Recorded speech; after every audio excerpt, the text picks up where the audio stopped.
paradise. Awesome. Here we are. We're live. Good, We're going to be good. live in a second on Instagram.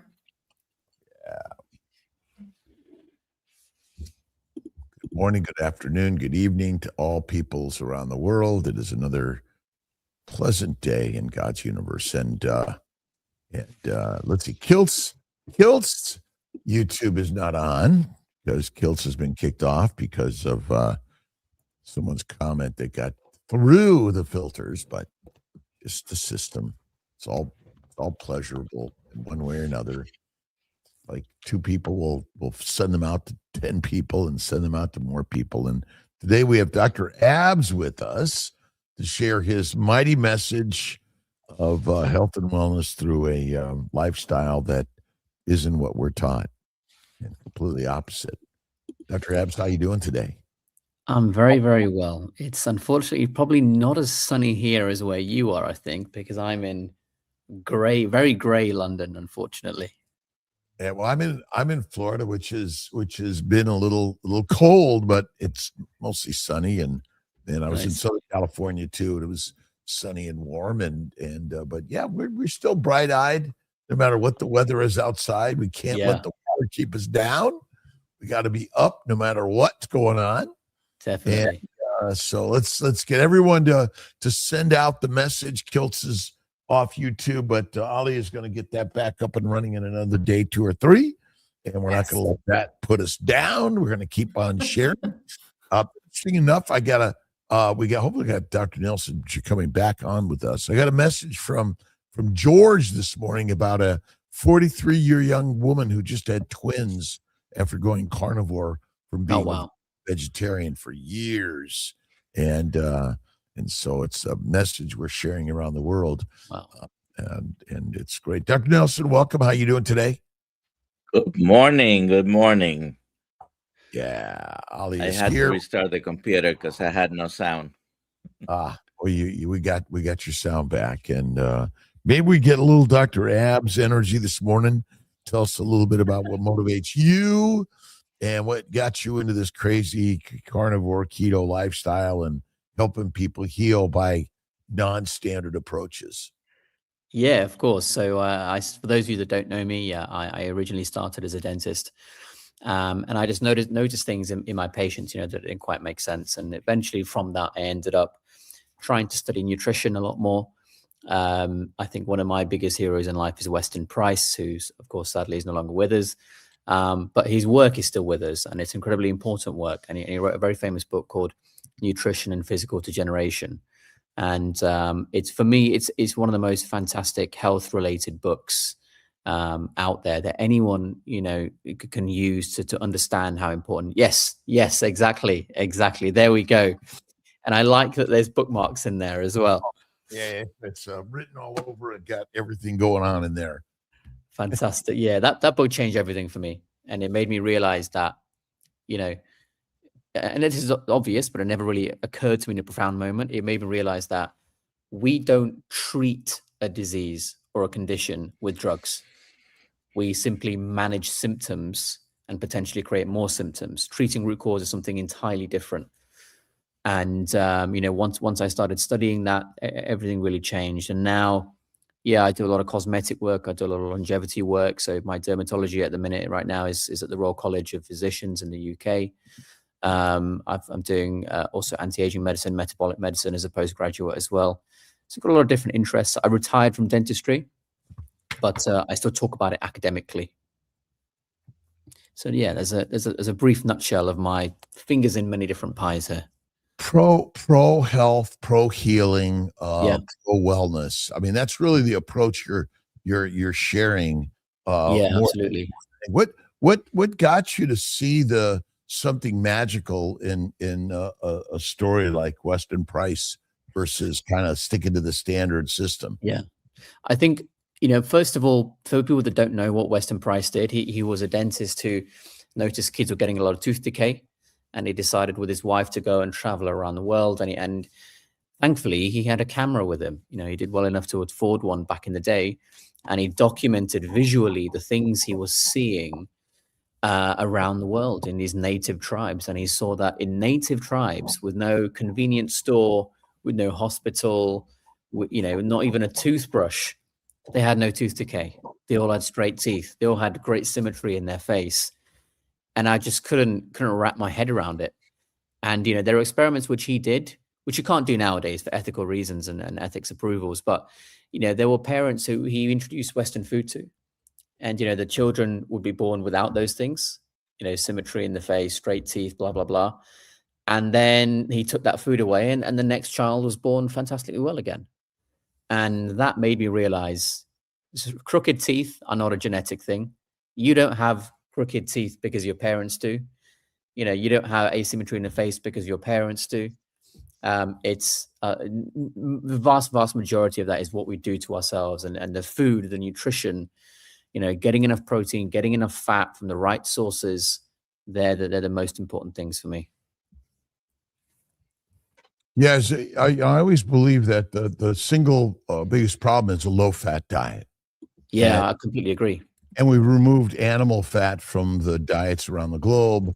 And there seems to be a purpose and propaganda that I take all the way back to the explorers who exploited sugar as sort of this drug to distribute to and create dependency on it. It's a drug. Yeah. I mean, ultimately, sugars had very limited natural availability in Yeah. our ancient worlds. And maybe comment a little bit about that and how, as a dentist, I mean, Yeah. dental cavities are so common around all peoples around the world. Yeah. Around the Western world, we should say. In the native world, not so much. Well, what is in Western world these days? I mean, Yeah, that's very true.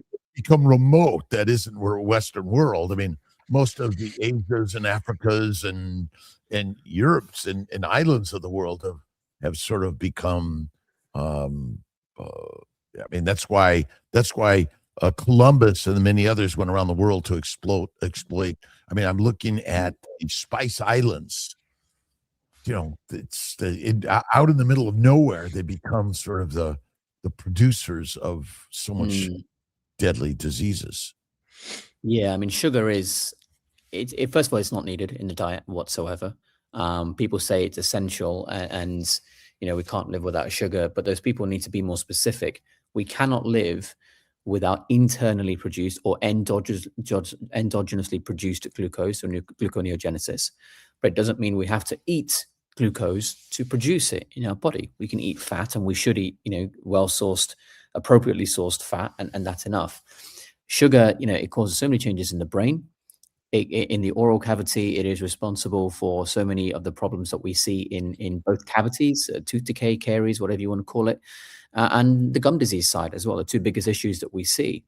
And not to mention that the sources, the plant sources, they come with so many other things that we haven't even mentioned, which can cause gut issues and therefore mental health issues, et cetera, et cetera. So there is absolutely no need whatsoever. If people want to do it for enjoyment now and again, in controlled amounts, I don't think it's going to kill you. And it's not a problem. There's a balance to life. I get it. I still have a can of Coke once or twice a week. I have an ice cream once a month. I'm not perfect, but it's in a controlled way. And I don't think that's going to hurt me to do those things. Yeah, glucose is actually the king of kings, because no glucose, no life. Sunlight touches a photosynthetic cell and creates glucose that creates all of life. And so glucose is actually the crown of crowns. But in its individual form, it's rare in nature. Or very limited and seasonal, and there's a reason we love it. It's because when it was there, it's kind of, I always say it's sort of like sugar and sex. They're the single most, they drive dopamine, which drives all of life. And there's an orchestra. I'm working on a new, Sex and Sugar and the Luminescence of Light. and basically this explosion of a photon from infinite light years away touched a molecule on Earth and created glucose. Yeah. And from there, bingo, it all happens. Sex and sugar. That's where the magic happens. It does. It does. You know, my other favorite guy, I wanted to, because I think these two go together, is James Henry Salisbury, The Relationships of Alimentation and Disease. Oh, I've not read that.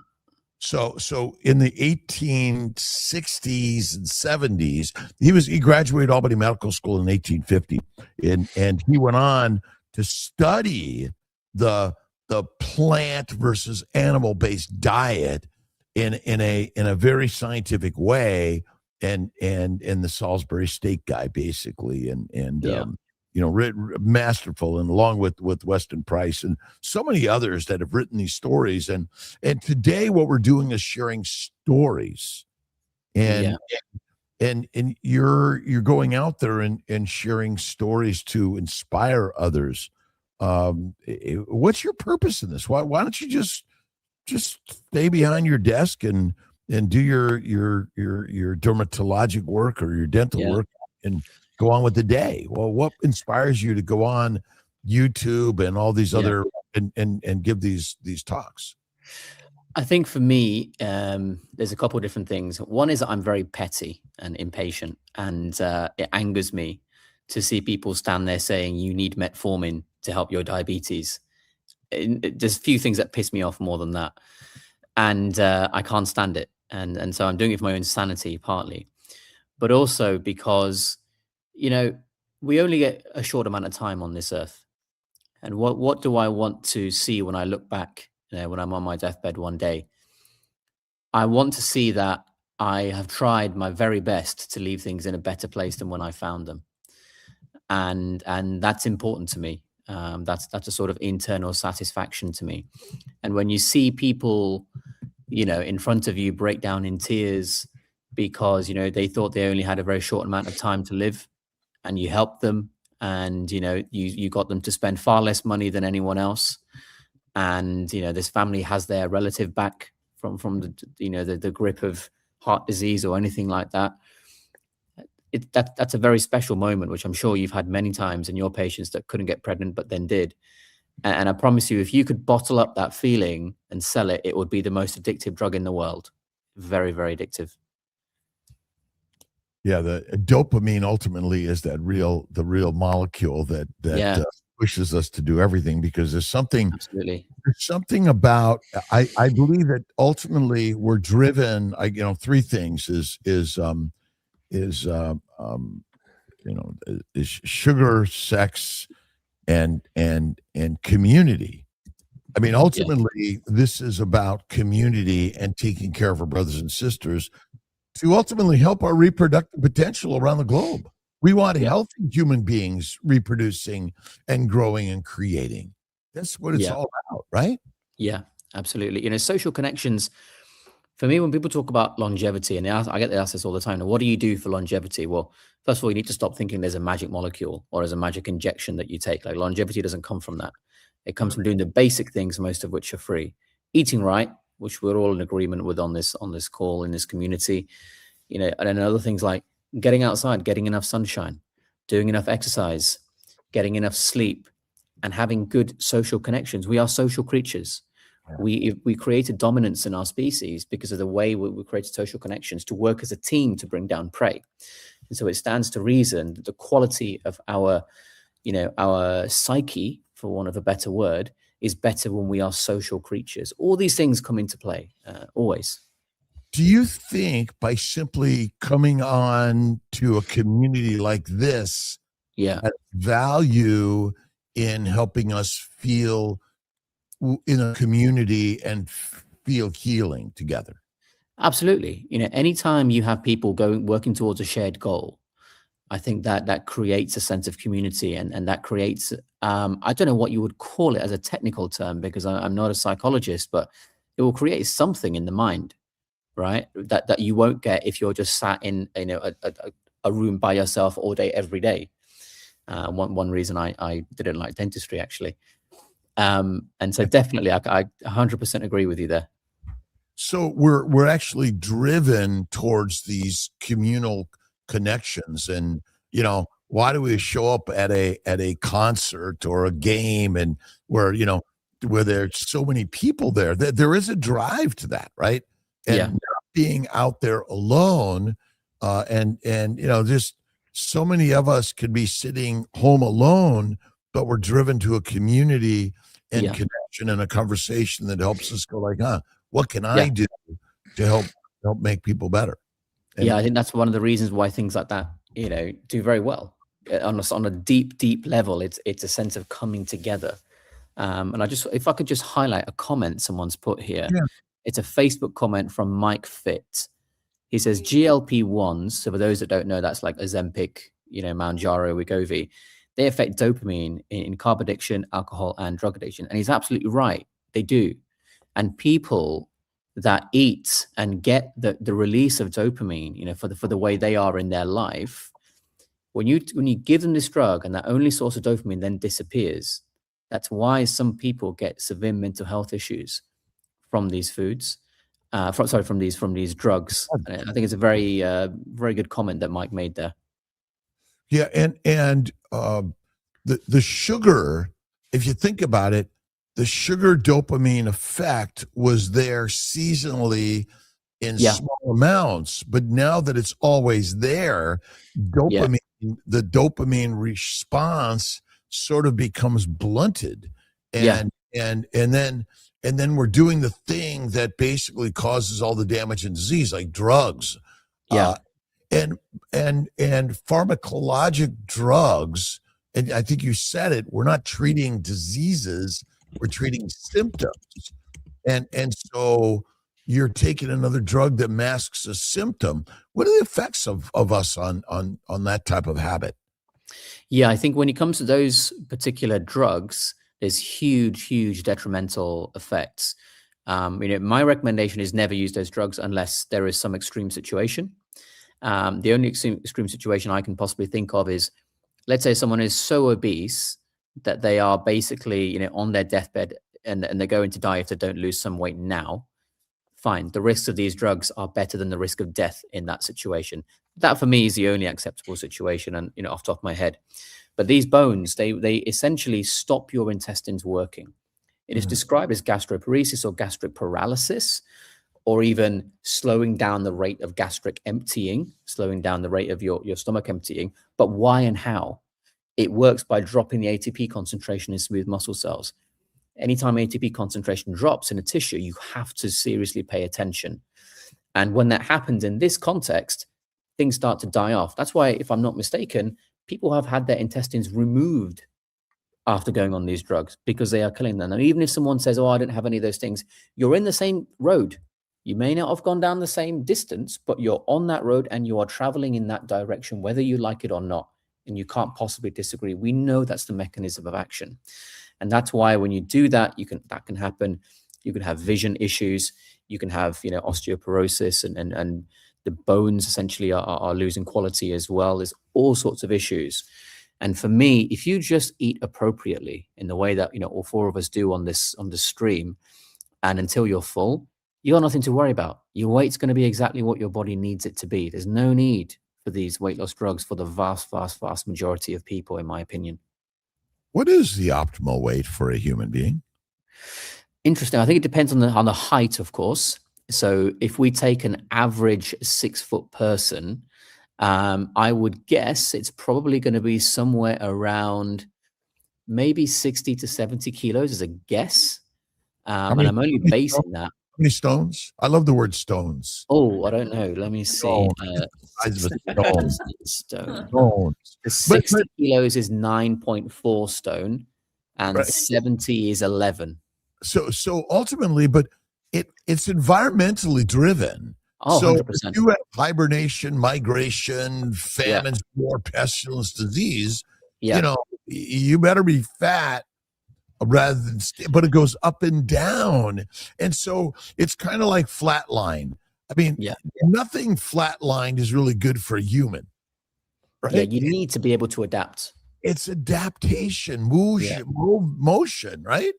Yeah. And Agreed. that's the part that maybe we're missing in all this, is that when someone says, "Oh, there's an optimal," it's kind of like, who's controlling this? Yeah. Yeah, exactly. Your weight is not in anything about you that's measurable. Typically, is something that can change. Why is it that it can change? Because it changes automatically to give you the best possible chance of surviving and procreating in your particular environment. And why would we interfere with that? Why do we try to tell people you got to live a long time? Yeah. Is that really the most important thing, is living a long time? Yeah, Are we exactly. are we pushing people? Well, they died young. Well, Yeah. but they enjoyed their life. Yeah. And you're living a long time, but you're miserable. Yeah. Or sick. Right. Is that you? I don't know. It seems to me it's built into our education, Yeah. and that's part of our problem. Yeah, I think when we were kids, there's so much brainwashing that we have, like eat 5 fruit and vegetables a day, or different number depending on which country you're in. Eat your fiber, make sure your diet is balanced, etc., etc. Running as long as possible is, something really good for you. All these things need to go. We can't. I don't think we should have those in the education system. Even the idea, you're an expert on fertility. Even the idea that, typically you should only really be able to have kids up until this particular age. I'm sure you got so many patients that blow that out the water, and because you've made them very healthy. In fact, as a question for you, what's the oldest age that you've helped someone get pregnant? 66. 66. Wow, look at that.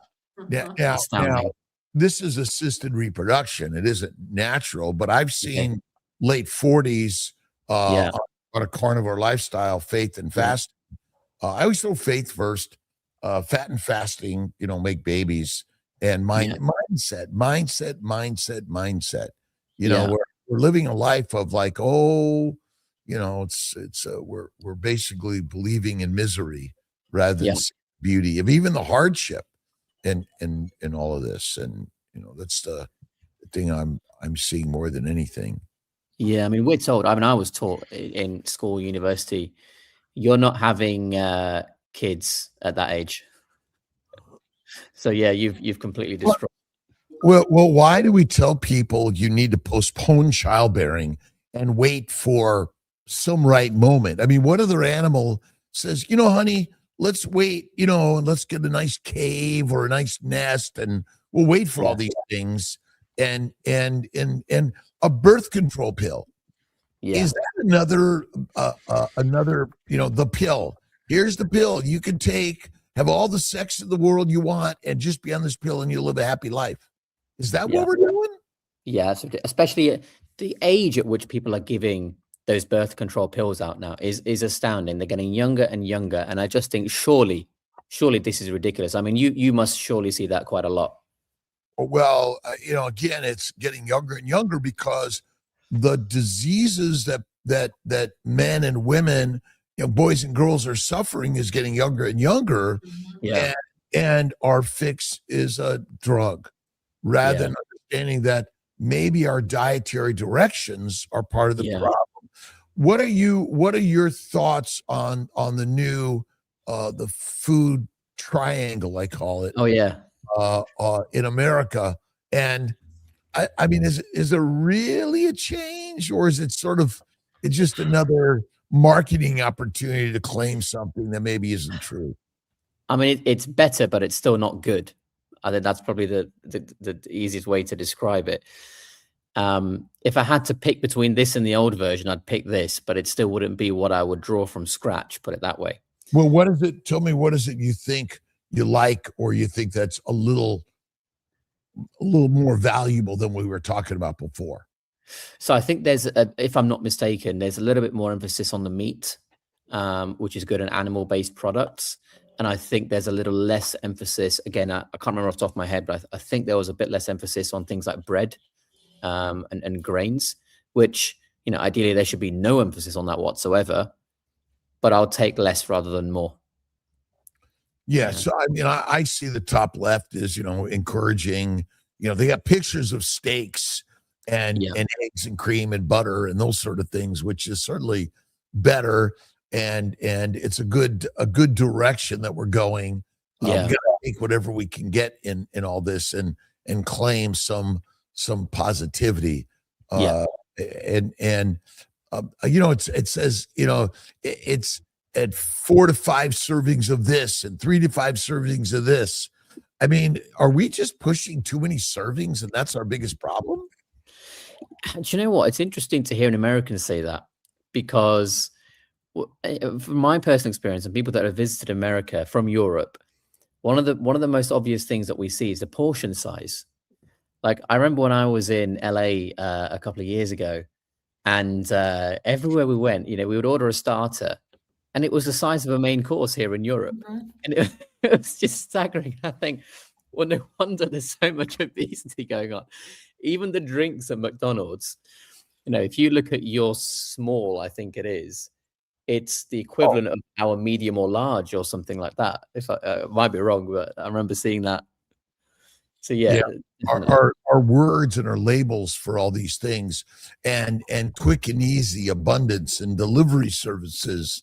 My sense is that we just have too much snacking and too much food frequency of the things that drive the dopamine, the sugar dopamine drive. It says eat more. Which is all natural in our ancient environment. Anyway, and so we can really get back down to our basics of all this. So what causes you in the longevity world, the anti-aging world, the health and wellness, feeling and looking good world? What has been the driving force for you? And that's causing all of our problems, and what are your sense of what we can do to fix it? I think there's two things. One is the internal side, which I think we're all familiar with, and it's the nutrition side, the sleep, the sunshine, the exercise, etc. But I think in the cosmetic world and the anti-aging world, it's also a problem of just poor quality treatments. Treatments that are very limited but are marketed to make people think they're absolutely amazing. I'm talking certain injectables, for instance, even certain skincares. It's going to be controversial, but I think most skincare is a load of rubbish. Especially the more expensive ones. There's very few expensive ingredients out there which are genuinely, necessarily expensive and are worth it. So in that world, I think Botox is probably overdone. I think dermal fillers in some cases are pretty overdone. And people need to work on skin. People need to work on the internal side. And then the actual aging process does not get to a point where you look awful as much. Sadly, it's not as easy in America, because with the way the FDA is set up, it's very difficult for a company to actually get cosmetic products into the US compared to other places. So as an example, in the US, there are roughly 6 or 7, maybe 7 dermal filler brands available for people to choose from. In the UK here, we've probably got somewhere between 500 and 1,000. In small countries or in the Middle East, you've probably got about 100. And so there's less choice in the US, unfortunately. So this is easier said than done. But yeah, it's a combination of internal and external factors, I would say, in the anti-aging world. I guess similar concept for you in fertility. The biggest problem is internal. And then maybe externally, there's a couple of things which are hurting them as well. Like maybe the guy is spending too much time in the sauna and a hot tub, and that's causing an issue. What is your diet? What's your general habits? So my general habit is PKD, which is something that's been studied a lot by Sophia Clemens or Jophia Clemens. I got told off for pronouncing it wrong a while ago. I think she's incredible, and she's one of the best of us in this space. And the work she's doing in oncology, in autoimmune conditions, with just the most ridiculous success rate I've ever seen. And she's doing it with a 2-to-1 protein to fat ratio, and taking out even eggs and dairy, which, I think some people can get away with, some people can't. But for what she's doing when she takes it out, wow, she does amazing. So PKD is what I am most of the time. But, like I said, a couple of times a week, I'll have a can of Coke, and I will have dessert once a month. So ultimately, our problem isn't sometimes; it's become all the time. And a paleo keto diet, which is basically mostly animal meats, rare to raw, uh, eggs and milk products, are really not probably a standard diet for most of our evolution out there. I mean, there weren't a lot of eggs that we didn't raise chickens on our hunts. Yeah. We hunted the big animals. Yeah. And so do you think that eggs and milk products are more allergenic or antigenic? It's a great question. Really great question. I mean, I don't know for certain because it's not something I've really spent time on clinically. But from what I have read and people that I've spoken to and looking at the work of Javier Clemens, I think it's possible. I think absolutely it's possible. I don't think it's for everyone that you'll get that problem. But I think for a significant number of people at least, yeah, I think that could be an issue. And people who take them out, they do say they feel better. But, I don't think I can take out dairy completely. I love ice cream far too much. I'm with you. I'm a bacon, eggs, butter, beef, Kiltz's ice cream and salt, one meal a day. That is the way. And again, I tolerate it well. When I go visit my brother, I say time to time, and he says, "Rob, when you come visit me, it's all the time." All the time. But I don't visit him that much, and I go on my binges about it. But fat and you're in the challenge. I mean, milk, breast milk is the most nutrient dense, the least toxic, and it gets babies fat. Yeah. In order to survive, like, hibernation, migration, gestation, and all the sicknesses and famines that have probably, been part of our lives forever. Yeah. Yeah. Well, Dr. Nelson, I'm curious, what about yourself? What's your sort of main diet? Mostly carnivore. Yeah. Few things here and there, not frequently as well. Yeah. And what about dairy and eggs for yourself? Well, the month of January, haven't had much dairy because a couple of people in the Kiltz tribe are doing the lion diet. Okay. I haven't been as faithful, so I did have some cheese when we ate in the good Catholic.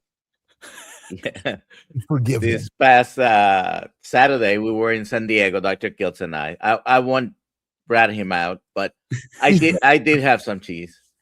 I had some cheese, and there was some honey on the plate, by the way.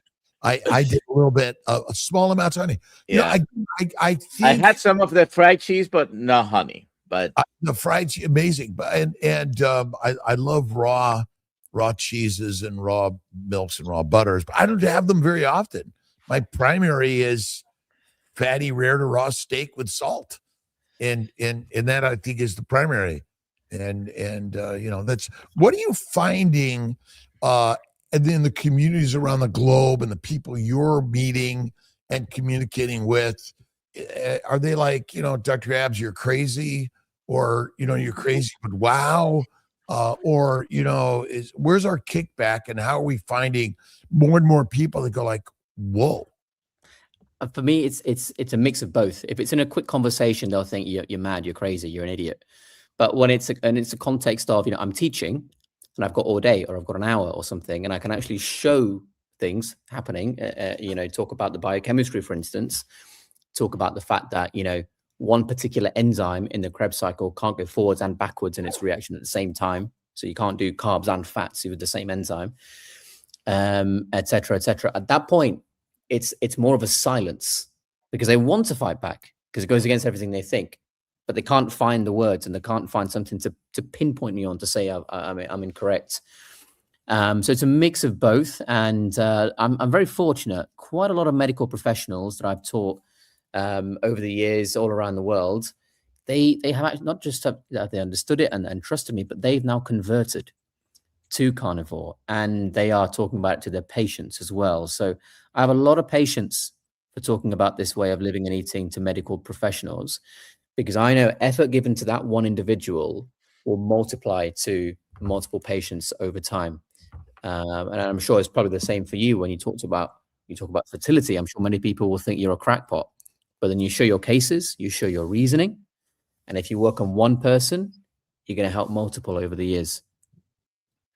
What kind of students are you teaching, by the way? It's a mix. So occasionally I do undergraduates at university or postgraduates, but most of the time it is medical professionals. So so either a doctor of some kind, a dentist, a nurse of some kind, a pharmacist, and then occasionally I do actually have people involved in the business of medicine as well. For that side, it's more the cosmetic and anti-aging. But in terms of the health side, yeah, it's more direct to the actual clinical workers. So it's a mix. There is a question here about, you mind reading it, Alia? Yeah. As a full-fat carnivore, some struggle with dry or crepey skin after 60 years old. Can anything be done? It's a nice question, Chuck. I mean, the difficulty there is it's not just it's crepey and dry at this point. What about everything leading up to that point?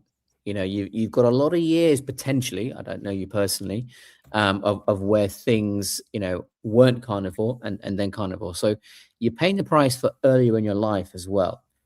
And so that's all building up to the point when you're 60. So there's a lot of things that can be done. These are based on the individual, but I'm just going to list a couple of things. Some of these may be appropriate for you, some of these maybe not, but I need to see you. But for you to go and do some research, one of the most effective things right now is called the ultra clear laser. I have no affiliation with the company or the manufacturer. I don't provide the treatment myself either, but ultra and clear, one word. And this is a kind of non-surgical facelift, which sounds ridiculous. And I know a lot of plastic surgeons would like me saying that. However, it's the only way where you can actually physically remove skin like a facelift, but without having plastic surgery, without even using a scalpel. This laser will core into your face like a drill cores into the ground and pulls out a cylinder of the ground. It's pulling out a cylinder of skin, if you like, on a very, very tiny level. And it does that multiple times over the whole face or wherever you treat it. So your skin kind of shrinks back into you and it looks like you've had a bit taken out. And the advantage of that compared to plastics is at much less downtime. It might be a week or less. And you can then go and have it, you know, more than once after a couple of months, if you wish. That's probably the most effective right now. Scaling down from that, potentially you're looking at some kind of fractional RF microneedling. Maybe something like the Lutronic Genius would be my choice. Again, I'm not affiliated with the company. It's a genuine recommendation. Everything else is not really going to remove skin in any way or anything even similar. And that's what you need for crepey skin. If it's crepey and there's excess, you know, all the skincare in the world, you know, all the dermal filler, you know, all the Botox is not going to remove any skin, which is a different thing entirely. So sometimes you're going to bite the bullet and go for a much more invasive treatment, but you'll get great results in the meantime. How about red light therapy? Red light therapy, yeah, absolutely can be fantastic for the skin and in general for our tissues, in fact, because the red light, assuming it's the right wavelength, ideally around 633 nanometers, it will hit a target within the mitochondrial inner membrane called cytochrome C oxidase. And what we find is that when we do that, we can find more ATP production. And this upregulates a load of genes, about 300 genes or so, at least that we know of. And that will improve the output of the cell and the activity of the cell, but it won't necessarily take out a chunk of skin that's there as too much volume of skin. So it'll improve the quality of what you have, but it won't reduce the quantity. Now, what you can do is combine the red light with things like the ultra-clear laser, for instance, before and after, to aid in optimizing it pre-treatment, helping healing afterwards as well. If it's immediately after treatment, you should rather use near infrared because red light on an inflamed area can increase inflammation. So near infrared immediately post-op around 830 nanometers is quite useful. And then once the inflammation is settled to increase healing, then you can use the red at 633, even every day potentially, depending on the device that you have. And combined, you'll get a better result than just one, for sure. You have to cause inflammation to cause healing. To an extent, yes. I mean, if you're doing something like that, removing skin, then yes, you're going to get inflammation. There's no way around that whatsoever. Well, and inflammation is autophagy, is healing. So essentially, without inflammation, there's no healing. There's no replenishment. It's cells that come in to clean up are inflammatory in nature. Yeah. But we use the word inflammation as a negative. But in fact, without it, reproduction doesn't even happen.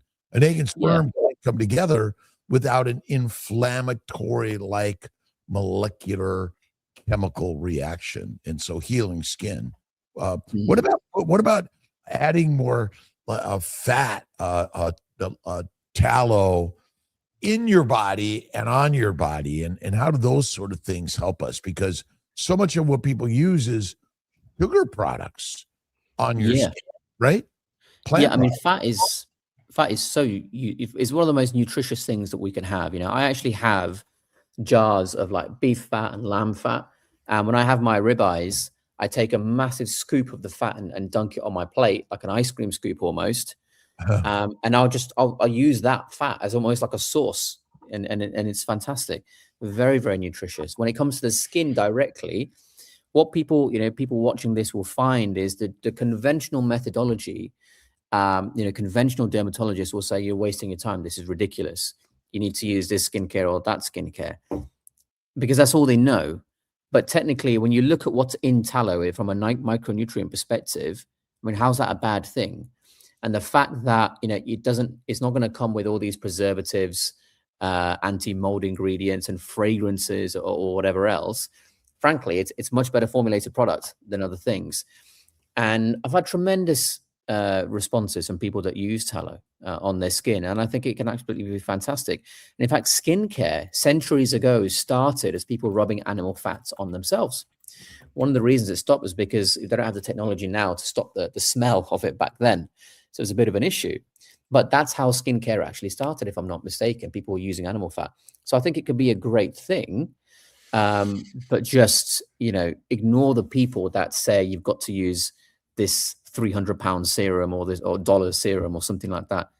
It's not necessary. What you do on the inside is far more important. And if people don't even want to use skincare, by the way, here's a tip. Some of my patients don't use skincare of any kind at all. And instead, they use an LED mask. Because when you put skincare ingredients on your skin, fine, no problem, no harm. That's great. The cells will use that ingredient and then they will do some activity. Fine. You got to keep putting that on. That's okay. But it doesn't necessarily change the rate of aging. Whereas when you use an LED mask with near infrared to unblock the oxidative phosphorylation chain with photodisplacing nitrogen species, and you reduce that inflammation there in an appropriate context, and then the red light can optimize the mitochondrial function, that is something skincare can't replicate. And if you just do that, why wouldn't the cell and therefore the whole tissue improve in quality anyway? So I put a video out recently saying the laziest way to improve your skin. And some of my patients do it, and they use LED technology. So you worked with us a couple of months in within the community, the Kiltz Track community, and you mentioned a mask at that time, not affiliated with you, but sure. What mask was that? Sure. So I still maintain my recommendation for that mask, and it's called Style Pro. I'll put it into the comments there. It's style without the E on the end, and then PRO, so it's all one word.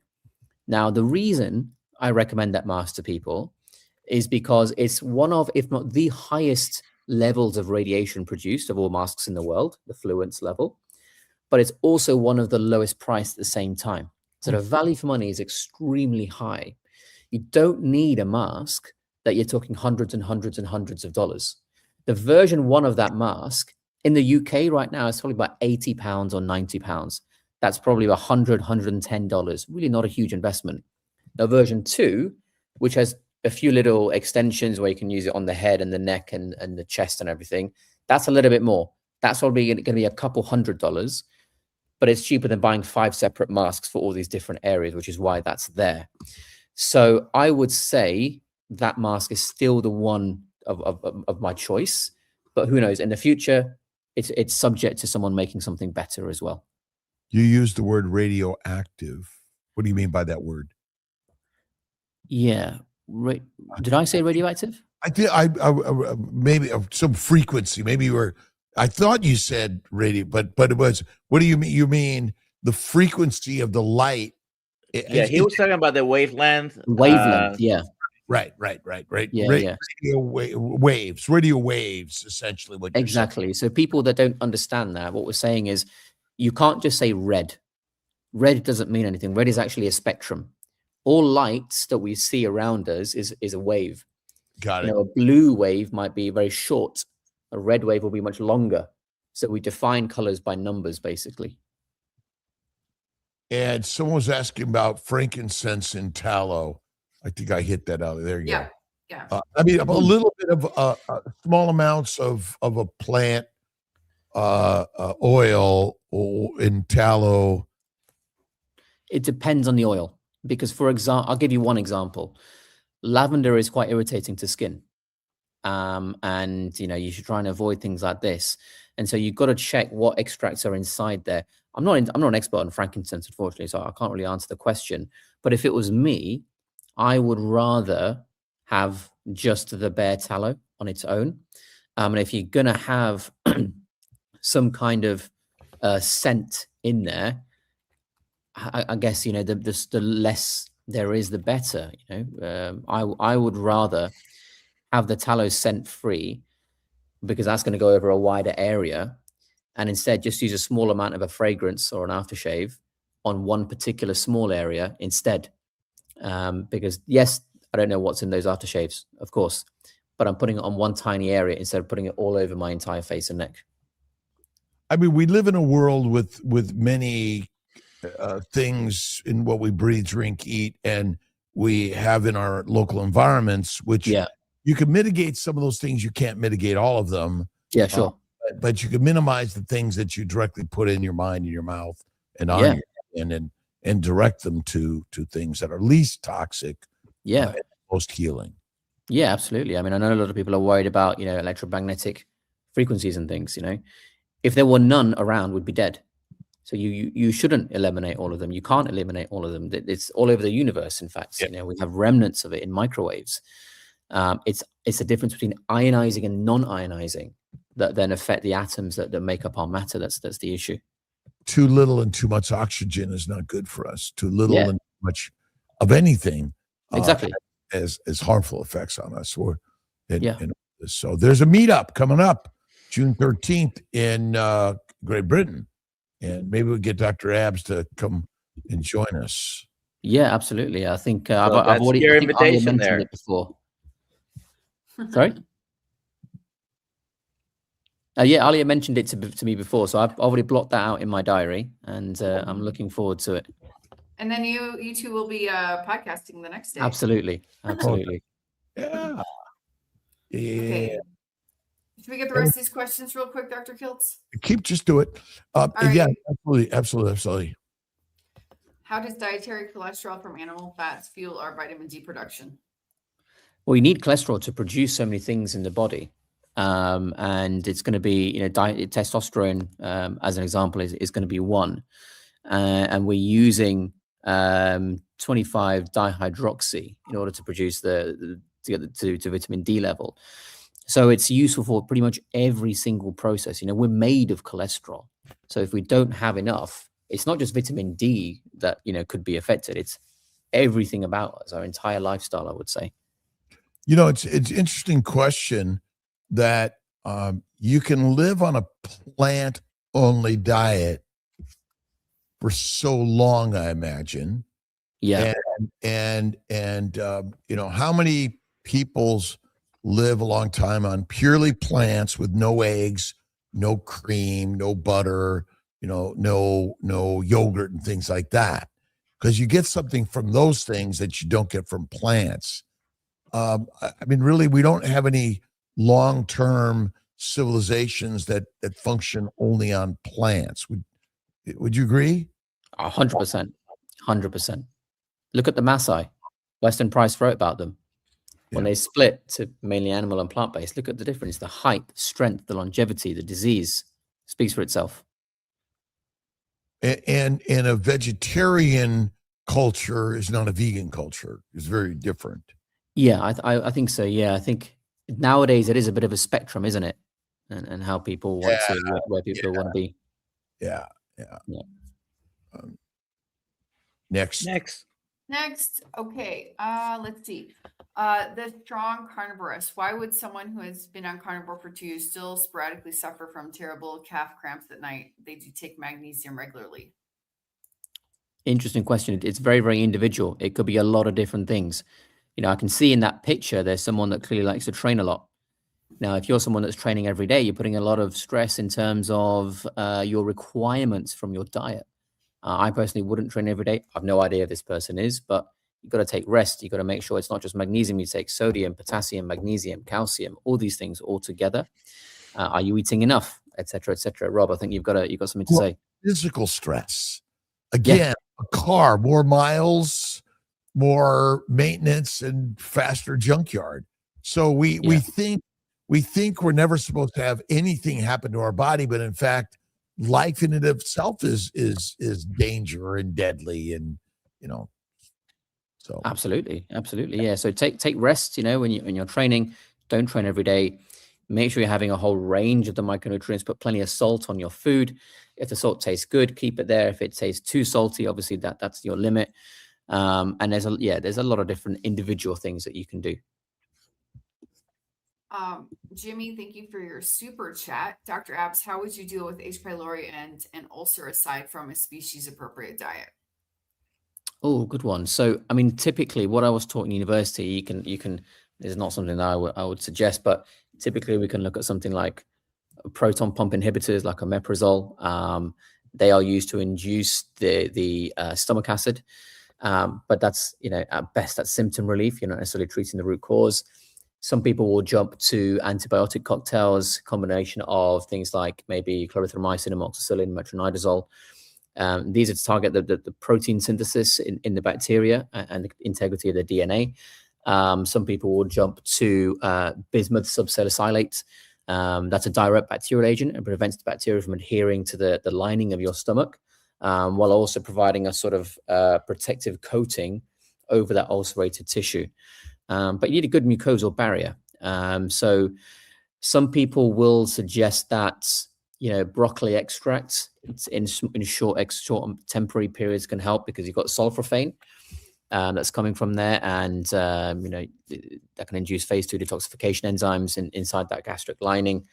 But I don't think you need to do anything specific. Make sure you've got plenty of the fat, and I think you should be good. Make sure you've got plenty of the B vitamins as well. What you mentioned is actually the bacteria is so fastidious to get rid of that what you mentioned was the combination that is used. Triple antibiotics, Pepto-Bismol, PPI, all together, and you have to do it for 2 to 4 weeks because it's just very fastidious to get rid of. Yeah, interesting. We treat a lot of infertility this way because gut inflammation. We're not defining it as exactly H. pylori, but basically the gut microbes flourish in a low-fat diet environment. And so by upping the fat, and you mentioned that, which I think is fat and fasting, the microbes don't like it. We're feeding basically the microbes in the gut, which basically fermenting and making the alcohols, the aldehydes, the heat, the gas, and the methane, and all the things that are harmful for us. And absolutely. Alia Wells asks, what do you think about not washing your face? And I would add, and if you do, would you say regular soap or what?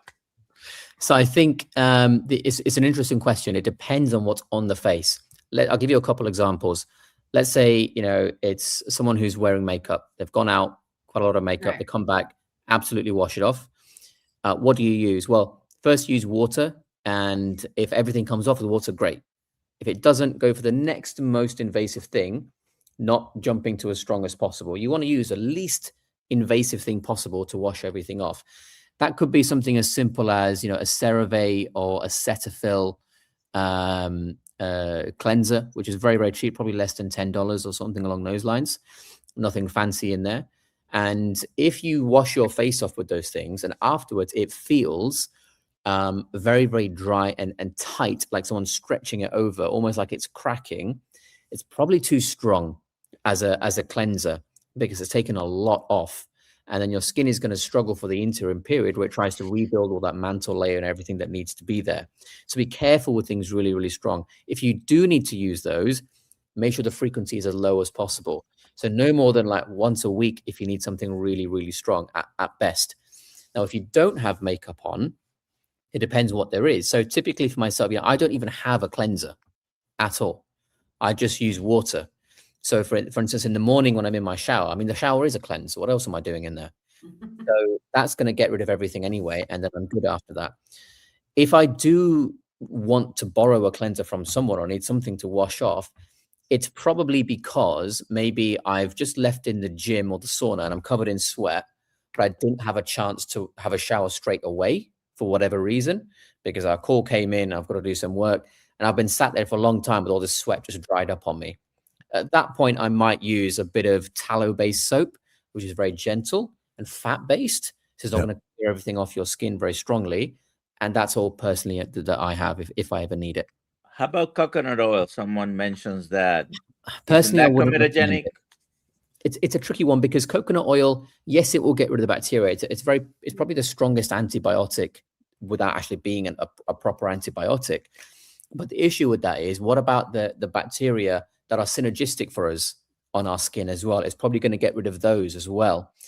And this is why a lot of people that use coconut oil in their mouth, they do this thing called oil pulling. And the coconut oil there, yes, it will kill bacteria, but it will kill bacteria that, are non-beneficial for us, but also bacteria that are potentially synergistic for us as well. And so you get a bit of an issue there. So personally, I wouldn't. I think it's too antibacterial to do something like that. And if personally, if for our community, something nice and gentle, nice and natural, a tallow-based soap hopefully should just be enough for everything. If it's not, because of the makeup that you have, obviously take it a step up and use whatever the most gentle thing that you can is. But you don't have to spend a lot. Typically $10 to $15 is all you need for a decent cleanser for most people. Let's do the giveaway, Aliyah. Okay. Oh, wow. 658. That flew by. Yeah, it's good. Dr. Abs has really got some good stuff for us today. Absolutely. What's the gift today? It's a t-shirt. Awesome. Yeah, nice. Dr. Abs, where can people find you? Sure. So my YouTube is just Dr. Abs, very imaginative name. And so is my Instagram, actually. And Nice. it's a struggle. I follow you. So if they want to look at Dr. Kiltz's sort of followers, they can type in abs into that and they'll get me from there as well. Yeah, and I think it's real important that we're all kind of communicating together and growing this conversation to help our brothers and sisters in the next 10,000 years heal, so they can find us in 1,000, 10,000 years from now. Yeah. Unless I get banned from YouTube. You will not. It means we have something to say. Yeah. As are good. Awesome, everyone. All right. I just want to say, John Laspina, cool. Email me. Congratulations. And Nice. All right. job. All right, brothers and sisters. all right. Thank you. Bye, everybody. Bye.